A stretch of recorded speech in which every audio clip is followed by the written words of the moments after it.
राधे राधे। आज हम सुनाने जा रहे हैं भगवान श्री सत्यनारायण की पावन कथा, जो कार्तिक पूर्णिमा के शुभ अवसर पर सुनने और कहने से असीम पुण्य देती है। कार्तिक पूर्णिमा के दिन जब चंद्रमा अपनी पूर्ण कलाओं से युक्त होता है, तब भगवान विष्णु का यह स्वरूप श्री सत्यनारायण विशेष रूप से पूजे जाते हैं। जो भक्त इस दिन श्रद्धा और भक्ति से सत्यनारायण व्रत करते हैं, उनके जीवन के समस्त दुख, दरिद्रता, रोग और संकट दूर हो जाते हैं। जो सुनता है उसे धन, संतान, सुख और मोक्ष सबकी प्राप्ति होती है।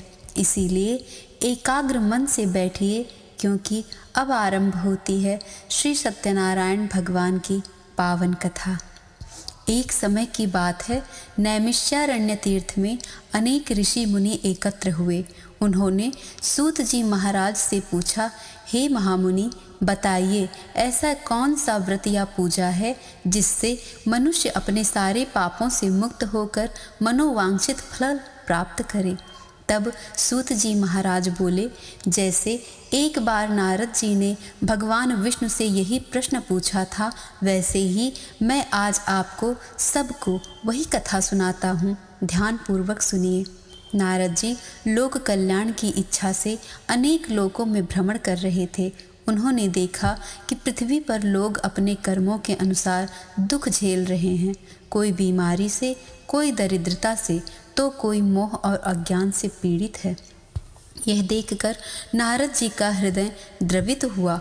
वे सीधा वैकुंठ लोक पहुँचे और वहाँ 4 भुजाओं वाले शंख, चक्र, गदा और पद्म धारण किए हुए भगवान श्री विष्णु के चरणों में नतमस्तक होकर बोले, हे प्रभु, आप सृष्टि के पालन करता हैं। आप ही वह दया सागर हैं जो भक्तों का दुख हरते हैं। कृपा कर बताइए, मनुष्य के दुखों से मुक्ति का सबसे सरल उपाय क्या है। भगवान श्री विष्णु मुस्कुराए और बोले, हे नारद, तुम्हारा प्रश्न लोक कल्याण का है, इसलिए मैं अत्यंत प्रसन्न हूँ। सुनो, एक महान व्रत है जो स्वयं मेरे सत्य स्वरूप की उपासना है। इसका नाम है श्री सत्यनारायण व्रत। जो भक्त श्रद्धा से यह व्रत करता है, वह धन, धान्य, सौभाग्य, संतान और मोक्ष सब प्राप्त करता है। उसके सभी संकट मिट जाते हैं और अंत में वह मेरे धाम को प्राप्त होता है। फिर भगवान बोले, इस व्रत की विधि बहुत सरल है। संध्या के समय परिवार सहित बैठकर शुद्ध मन से सत्यनारायण भगवान की पूजा करनी चाहिए। केले का फल, गेहूं का आटा, दूध, घी और गुड़ से नैवेद्य तैयार करें। फिर कथा सुने, भोग लगाएं और ब्राह्मणों को भोजन कराएं। जो भक्त इस प्रकार श्रद्धा से पूजा करता है, वह संसार के दुखों से मुक्त होकर सुख और समृद्धि पाता है। विशेषकर कलयुग में यह व्रत सबसे सरल और फलदायी माना गया है। इस प्रकार भगवान विष्णु ने नारद जी को यह अद्भुत व्रत बताया, जिसे सुनकर नारद जी हर्ष से भर गए और प्रणाम करके बोले, हे प्रभु, आपकी कृपा से अब लोग दुख मुक्त होंगे। फिर वे लोक कल्याण के लिए यह व्रत पृथ्वी पर फैलाने निकल पड़े। आइए अब हम आपको भगवान सत्यनारायण की कथा सुनाते हैं। प्रथम कथा में गरीब ब्राह्मण और लकड़हारे की कथा है। श्रवण कीजिए। सूत जी बोले, हे मुनियों, पहले समय में काशी नगरी में एक निर्धन ब्राह्मण रहता था। वह बहुत गरीब था। दिन रात भिक्षा मांग कर ही अपना जीवन बिताता था। कई बार उसे भोजन भी नहीं मिलता, फिर भी वह ईश्वर पर श्रद्धा रखता था और सत्य बोलता था।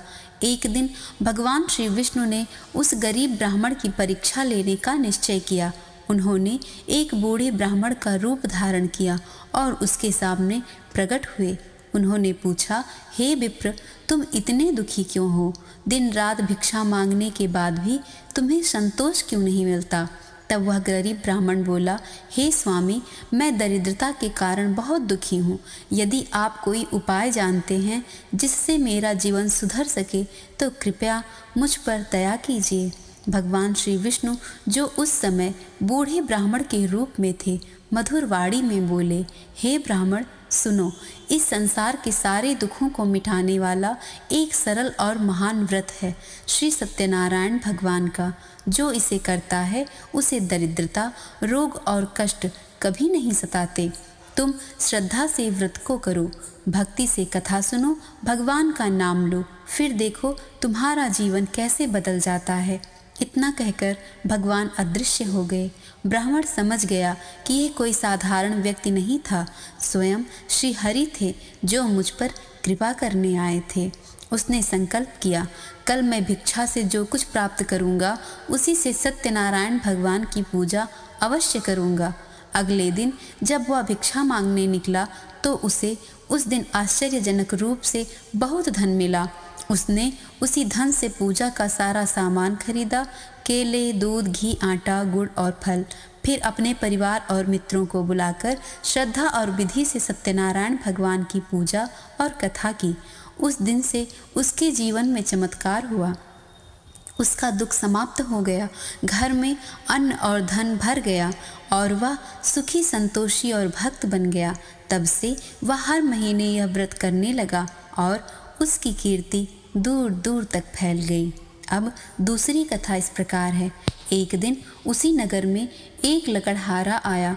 वह लकड़ियां बेचकर अपनी आजीविका चलाता था। जब वह ब्राह्मण के घर पहुंचा तो उसने देखा कि ब्राह्मण के घर में पूजा चल रही है। लकड़हारे ने ब्राह्मण को प्रणाम किया और पूछा, हे विप्रदेव, आप ये कौन सा व्रत कर रहे हैं? आपके चेहरे पर तो असीम शांति और आनंद झलक रहा है। ब्राह्मण बोला, हे भाई, यह श्री सत्यनारायण भगवान का व्रत है जिससे दरिद्रता दूर होती है और घर में सुख समृद्धि आती है। भगवान की कृपा से मेरा जीवन ही बदल गया है। ये सुनकर लकड़हारे के मन में श्रद्धा जागी। उसने सोचा, आज से मैं भी यह व्रत अवश्य करूँगा। अगले दिन वह लकड़ियाँ बेचने गया और उस दिन उसे लकड़ियों का 4 गुना मूल्य मिला। उसने उसी धन से पूजा का सामान खरीदा, केले, घी, दही, दूध, आटा और गुड़, और शाम को अपने परिवार सहित सत्यनारायण भगवान की पूजा की। पूजा के बाद प्रसाद बांटा, भक्ति से भजन गाए। उसके घर में भी चमत्कार हुआ। दरिद्रता समाप्त हुई, धन धान्य आया, सुख शांति फैल गई और जीवन पूर्ण बन गया। जो भी व्यक्ति सच्चे मन से सत्यनारायण भगवान की कथा कहता या सुनता है, उसके जीवन में सुख शांति और समृद्धि स्थायी हो जाता है। इस प्रकार हे भक्तों, गरीब ब्राह्मण और लकड़हारे की कथा सुनकर हम ये समझते हैं कि भगवान सत्यनारायण सदा भक्त के भाव को देखते हैं, धन या पद को नहीं। जो सच्चे मन से उनका नाम लेता है उसका जीवन अवश्य बदल जाता है। अब आइए हम कथा के भाग 3 अध्याय को सुनते हैं। इसमें राजा उल्कामुख, वैश्य साधु और उनकी पुत्री लीलावती कलावती की कथा। हे भक्तों, अब सुनिए श्री सत्यनारायण भगवान की तीसरी अद्भुत कथा, जो भक्त और भगवान के प्रेम सच्ची मिसाल है। सूत जी बोले, एक समय की बात है, उल्कामुख नाम का एक राजा था। वह बुद्धिमान, सत्यवादी और प्रजा का पालन करने वाला था। एक दिन वह स्नान करके मंदिर जाता है, दान करता है और ईश्वर की आराधना करता है। एक दिन राजा गंगा नदी के तट पर पूजा कर रहे थे। उसी समय वहाँ एक व्यापारी आया जिसका नाम था साधु वैश्य। उसने राजा को पूजा करते देखा और विनम्र होकर पूछा, हे राजन, आप यह कौन सी पूजा कर रहे हैं? मैं भी जानना चाहता हूँ ताकि मैं भी कर सकूँ। राजा बोले, हे वैश्य, मैं श्री सत्यनारायण भगवान की पूजा कर रहा हूँ। यह व्रत मनोवांछित फल देने वाला और सारे पापों को हरने वाला है। जो इसे करता है उसके जीवन में सुख और समृद्धि आती है। मैं इस व्रत को संतान की प्राप्ति के लिए कर रहा हूँ। साधु वैश्य बोला, हे राजन, कृपया इस व्रत की पूरी विधि मुझे भी बताइए, क्योंकि मेरे भी कोई संतान नहीं है। यदि आपकी अनुमति हो तो मैं भी यह व्रत अवश्य करूँगा। राजा ने पूरी विधि बताई, कैसे भगवान की पूजा करनी चाहिए, क्या नैवेद्य लगाना चाहिए और कैसे कथा सुननी चाहिए। वैश्य ने राजा को धन्यवाद दिया और कहा, जब मुझे संतान प्राप्त होगी मैं यह व्रत अवश्य करूँगा। कुछ समय बीता। साधु वैश्य की पत्नी का नाम था लीलावती। वह धर्मपरायण और पतिव्रता स्त्री थी। एक दिन वह गर्भवती हुई और कुछ समय बाद उसने एक सुंदर कन्या को जन्म दिया, जिसका नाम रखा गया कलावती। समय बीता, कन्या बड़ी हुई। लीलावती ने अपने पति से कहा, स्वामी, आपने जो वचन दिया था कि जब संतान होगी तब व्रत करेंगे, अब वह समय आ गया है। कृपया श्री सत्यनारायण भगवान का व्रत कीजिए। साधु बोला, हे प्रिय, जब हमारी पुत्री का विवाह होगा तब मैं यह व्रत अवश्य करूँगा। समय बीता और कलावती यौवन में पहुंची। पिता ने उसका विवाह एक योग्य व्यापारी युवक से किया, लेकिन वैश्य उस समय भी व्रत करना भूल गया। भगवान सत्यनारायण ने यह सब देखा। उन्होंने अपनी लीला से वैश्य को याद दिलाने का उपाय किया। विवाह के कुछ समय बाद साधु वैश्य और उसका व्यापार के लिए एक जहाज समुद्र की ओर लेकर निकल गए।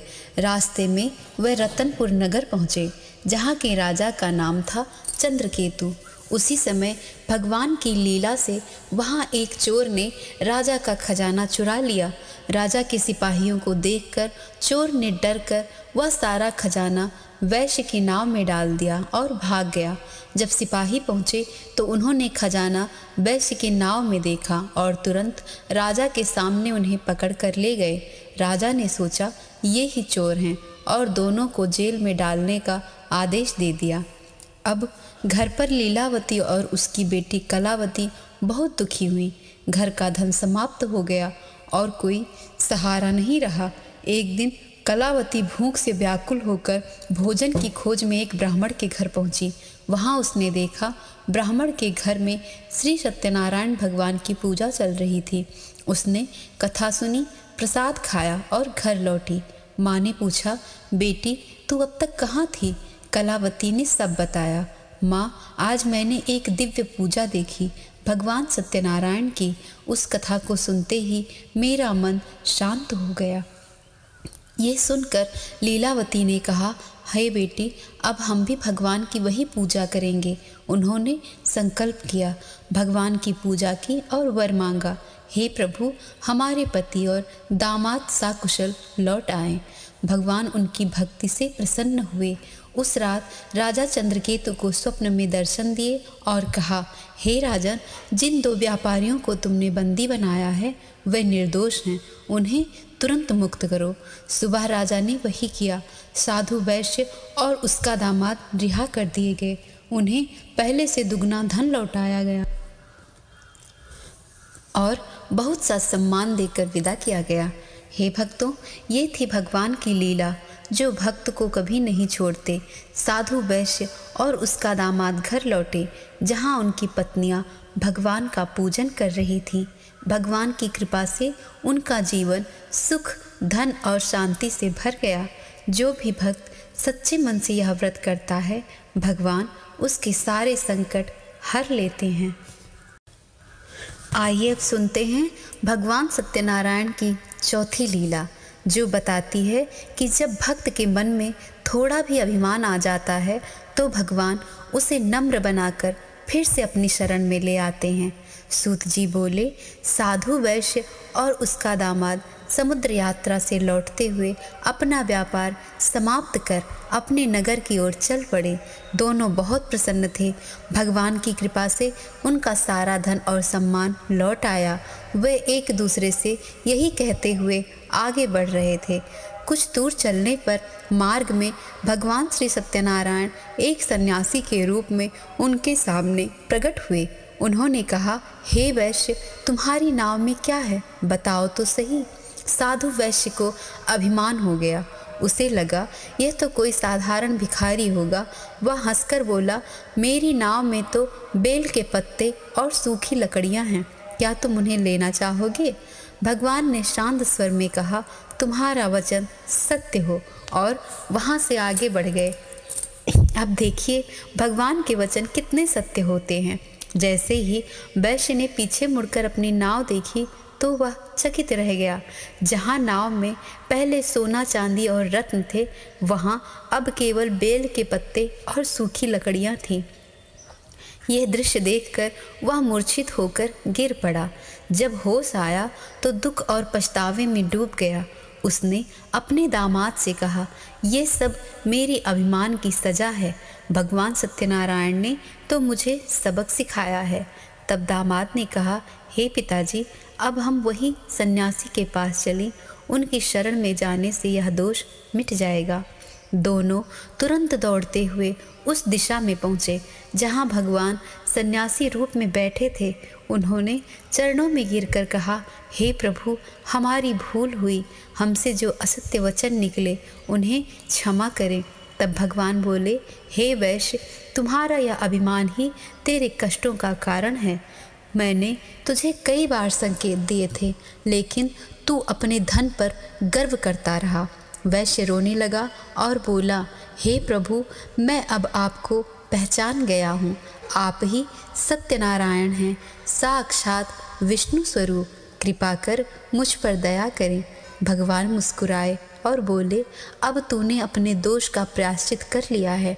जा, तेरी नाव पहले जैसी हो जाएगी और तेरा धन तुझे वापस मिलेगा। इतना कहकर भगवान अदृश्य हो गए। जब वैश्य और उसका दामाद वापस अपनी नाव पर पहुँचे तो उन्होंने देखा नाव रत्न, सोना, चांदी और वस्त्रों से भरी हुई थी। दोनों ने भगवान सत्यनारायण की पूजा की, आभार व्यक्त किया और नगर की ओर चल पड़े। जब नगर के निकट पहुँचे तो वैश्य ने अपने घर एक दूत भेजा कि जाकर मेरे घर वालों को बता दो, मैं सकुशल लौट आया हूँ। दूत घर पहुँचा और लीलावती को प्रणाम किया। उस समय लीलावती और उसकी बेटी कलावती भगवान की पूजा में लगी हुई थी। दूत ने कहा, आपके पति और दामाद लौट आए हैं। वह नगर के द्वार पर आपका इंतज़ार कर रहे हैं। यह सुनकर लीलावती अत्यंत प्रसन्न हुई। उसने पूजा पूरी की, प्रसाद ग्रहण किया और बोली, अब मैं स्वयं अपने पति के दर्शन करने जाती हूँ। लेकिन कलावती ने जल्दी में बिना प्रसाद ग्रहण किए अपने पति के दर्शन को दौड़ पड़ी। अब देखिए, भगवान भक्त की हर भूल पर ध्यान रखते हैं। कलावती ने प्रसाद नहीं लिया और जब वह समुद्र तट पर पहुंची तो उसने देखा उसके पति की नाव डूब गई है। वह रोने लगी, चिल्लाने लगी, हे प्रभु, मुझसे भूल हुई है, क्षमा करें। वैश्य ने भी भगवान से प्रार्थना की, हे दीनदयाल, हमें क्षमा करें, हमें हमारी भूल का एहसास हो गया है। तब आकाशवाणी हुई, हे वैश्य, तेरी पुत्री ने प्रसाद ग्रहण नहीं किया, इसीलिए उसका पति अदृश्य हो गया। यदि वह घर लौटकर प्रसाद खाए तो उसका पति पुनः प्रकट आ जाएगा। कलावती घर लौटी, श्रद्धा से प्रसाद खाया और जब वह पुनः समुद्र तट पर पहुंची तो उसके पति को जीवित देखकर आनंद से भर उठी। फिर सबने मिलकर श्री सत्यनारायण भगवान की पूजा की, भजन गाए और कथा सुनी। भगवान की कृपा से सबका जीवन सुखमय हो गया। जो भी व्यक्ति सच्चे मन से सत्यनारायण भगवान की पूजा करता है, उसके जीवन में कभी अभाव नहीं रहता। आइए अब हम आपको श्री सत्यनारायण भगवान की 5वीं और अंतिम कथा सुनाते हैं, जो हमें यह सिखाती है कि भगवान के प्रसाद और भक्ति का अपमान कभी नहीं करना चाहिए। सूत जी बोले, एक समय की बात है, एक राजा था, नाम था तुंगध्वज। वह बलवान था, दानशील भी था, लेकिन उसे भगवान की पूजा और प्रसाद का आदर करना नहीं आता था। अभिमान उसके मन में गहराई से भरा हुआ था। एक दिन वह अपने सैनिकों के साथ जंगल में गया। वहाँ उसने शिकार किया, कई पशु मारे और थक कर एक पेड़ के नीचे बैठ गया। उसी समय पास में एक साधु संत श्री सत्यनारायण भगवान की पूजा कर रहे थे। वह सच्चे भक्त थे। घी के दीपक जल रहे थे, तुलसी दल चढ़ रहा था और प्रसाद के रूप में स्वादिष्ट नैवेद्य रखा गया था। राजा तुंगध्वज ने वह सब देखा, लेकिन अहंकार से भरकर बोला, यह सब व्यर्थ है, भगवान कहाँ दिखाई देते हैं। संत ने विनम्रता से कहा, राजन, ये भगवान सत्यनारायण की पूजा है। एक बार श्रद्धा से यह व्रत करने वाला मनुष्य अपने जीवन के सारे दुखों से मुक्त हो जाता है। आप भी आओ, प्रसाद ग्रहण करो। लेकिन राजा ने उपेक्षा से कहा, मुझे इन बातों पर विश्वास नहीं है, और प्रसाद को ठुकराकर वहाँ से चला गया। आइए अब देखिए, भगवान अपने भक्तों का अपमान सहन नहीं करते। जैसे ही राजा अपने नगर लौटा, उसके राज्य में संकट आ गया। उसका धन, साम्राज्य और यश सब नष्ट हो गया। राजा का मन दुख से भर गया। कुछ समय बाद उसे अपनी भूल का एहसास हुआ। वह वहीं उसी वन में लौट आया जहाँ संत भगवान सत्यनारायण की पूजा कर रहे थे। राजा ने उनके चरणों में गिरकर कहा, हे महात्मन, मुझसे बड़ी भूल हो गई। मैंने भगवान और उनके प्रसाद का अपमान किया। मुझे क्षमा करें और मार्ग दिखाएं। संत बोले, हे राजन, भगवान सत्यनारायण करुणामय हैं। जो अपनी गलती स्वीकार कर लेता है, उसे वे तुरंत क्षमा कर देते हैं। तुम श्रद्धा से उनका व्रत करो, कथा सुनो और प्रसाद ग्रहण करो।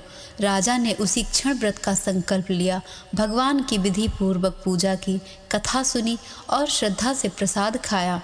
तुरंत उसके जीवन में परिवर्तन आया। उसका राज्य लौट आया, सुख शांति फैल गई और राजा का मन भगवान की भक्ति में स्थिर हो गया। उसी दिन से राजा तुंगध्वज हर पूर्णिमा को सत्यनारायण भगवान का व्रत करने लगा। उसने अपने राज्य में सभी को आदेश दिया, जो भी सच्चे मन से भगवान की पूजा करेगा, उसके घर में कभी दुख नहीं रहेगा। हे भक्तों, इस कथा से यह शिक्षा मिलती है कि भगवान सत्यनारायण सबसे दयालु हैं। वह अपने भक्तों की हर गलती को क्षमा करते हैं।